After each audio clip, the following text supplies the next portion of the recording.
learned fundamental and technical analysis, and you might wonder which is the best to use for you. The answer is each methodology has a different approach that can be suitable at different times.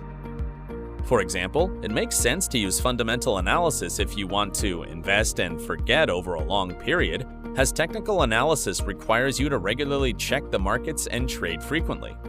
Fundamental analysis is especially useful with less volatile assets that derive their value mainly from a business or product.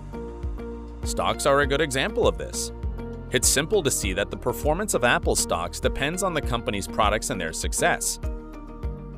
You might want to use fundamental analysis to invest in stocks over a long period of time, which is a lower risk method of investing.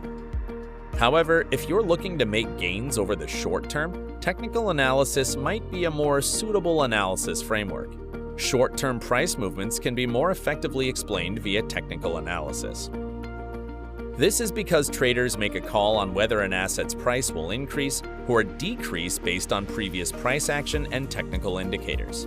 Short-term trading relies mainly on trading charts and not on the asset's fundamental value. It's also important to understand that traders and investors don't just have to stick with one type of analysis. It's common for the two to be combined, especially among crypto traders and investors. Let's look at an example. Alice has conducted fundamental analysis on Ethereum and found that its planned future improvements are likely to significantly drive up demand for the network's services over the next several years. It will likely lead to significant upside for Ether price. But due to market sentiment, Ether's price has been bearish and dropping consistently. Alice believes that Ether is oversold and buying Ether would prove to be profitable long term. However, her technical analysis suggests that Ether price is likely to continue to drop. Alice waits until Ether price drops to a level that her technical analysis points to as a bottom.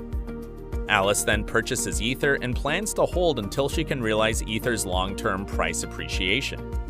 As you can see from this example, Alice has a higher chance to maximize her returns by combining both fundamental and technical analysis. But you must remember that past price performance is no guarantee of future results, and fundamentals can't always explain price movements. This principle of combining multiple analysis methods is called confluence, allowing traders to create a single strategy with the benefits of them all. Trading opportunities presented by the combined strategies could prove more robust than ones from a single strategy. Your trading style will ultimately dictate the mix you use and will depend on your risk profile and trading time frame. It's also important to understand market trends and cycles when you invest and trade. We will learn how to read market trends and cycles in the next module.